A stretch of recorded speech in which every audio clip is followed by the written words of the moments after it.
Hi everyone! So I'm here today with some important news. Now you've heard me mention before that water needs us now more than ever, and it's becoming truer every day. So on January 23rd of this year, Trump unveiled his administration's Dirty Water Rule. It's basically the antithesis of the Clean Water Act. And in one fell swoop, it declared that many of the streams, lakes, bays, rivers, lagoons, wetlands, and headwaters, and more, all across the United States, are no longer counting as waters of the United States, which means that the federal protections under the Clean Water Act will no longer apply to them, and polluters can just dump toxic byproducts into those waters whenever they want. So keep watching to find out what this means, and more importantly, what you can do about it.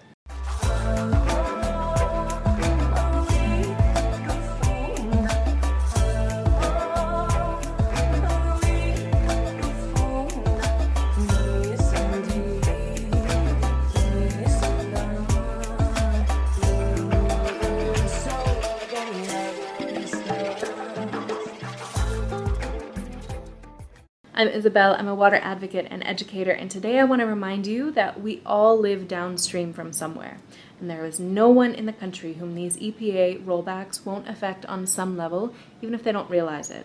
So with this new dirty water rule, we can no longer count on the EPA to protect water flowing into our neighborhoods and into our communities. Now, it seems obvious, but let me just reiterate, everyone and everything needs clean water.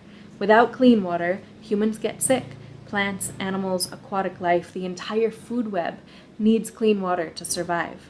So the administration repealed what's called the Clean Water Rule and is now attempting to undo the landmark 1972 Clean Water Act. Now, because water policy can start to feel like a whirlpool at times, this video is just a quick breakdown of what's being proposed and what's being lost. So let's start with, how is the system supposed to work in the first place? Well, let's say that a company wants to mine coal or heavy metals, or an energy company wants to drill oil or gas, or a developer wants to pave over wetlands for a shopping mall, for example. First, they have to get a federal permit, and the EPA and the U.S. Army Corps of Engineers review the plans and decide whether to give them a green light or not, and they set down requirements along the way to minimize water pollution. Now, in 1972, the Clean Water Act was created, which basically guides the whole process. It spells out the minimum requirements to protect water quality in all of the waters of the United States, or WOTUS, if you like. So basically, the Dirty Water Rule now cuts a ton of water bodies out of the protections of the Clean Water Act by saying that they aren't WOTUS. So how many people will this affect? Well, the Clean Water Rule protected drinking water sources for more than 117 million Americans, over a third of the country. And if headwaters of major rivers are no longer protected from industrial pollution, downstream water quality will obviously suffer. Now, all waters are one, and all waterways are connected through the hydrological cycle. It affects nearly 1 in every 5 streams, more than half of all wetlands, and a ton of other lakes, ponds, and other waters. And what's really messed up is that it guts protections for wetlands, in particular, which are the kidneys of the hydrological cycle. They naturally filter out industrial pollution, store floodwaters, and act as buffers in coastal areas that are susceptible to hurricanes. Okay, so if you've made it this far, then you're ready for the scary fine print. Coinciding with the Dirty Water Rule is an alphabet soup of other under-the-table, under-the-radar policy changes that will even further weaken the vital protections built into the Clean Water Act. So you can find a brief rundown of all of those in the latest blog post over on my website, waterislife.love. Read up and educate yourself on what's happening with our waters. And if you think it doesn't affect you, think again. You are made of water.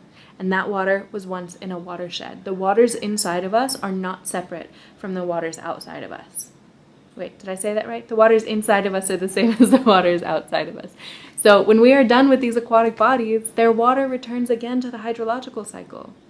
We live disconnected modern lives these days, but whether we realize it or not, each one of us is intrinsically interconnected to the water cycle and the watershed in which we live. We are all an integral part of our watershed, and though we might not know its name or where its springs and its streams are, we need to expand our awareness of our interconnectivity with our ecosystem. As Lauren Isley wrote, human beings are just a way that water has of going out beyond the reach of rivers. So what affects rivers affects you. And we have to become more engaged, not only for our own sake, but for the sake of life itself. because we're not here to protect water, we are water, protecting herself. Now, it's understandable if you feel queasy after hearing about the dirty water rule, not to mention the new toxic water rule, the sewage blending rule, and all of the other nefarious changes spearheaded by Trump's so-called Environmental Protection Agency.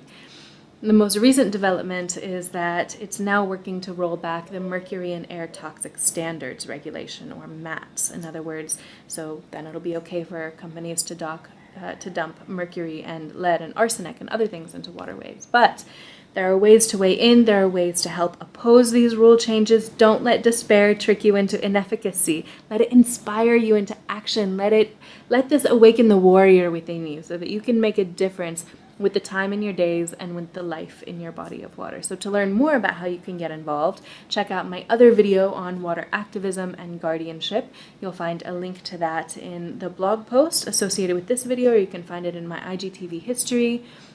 And I hope you've gotten some value out of this.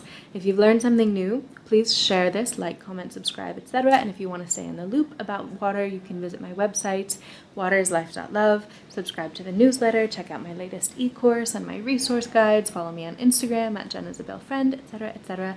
I always want to keep bringing you valuable content, so please let me know what you would like to learn about water, and I might make a post just for you. So have a beautiful, blessed day and stay hydrated.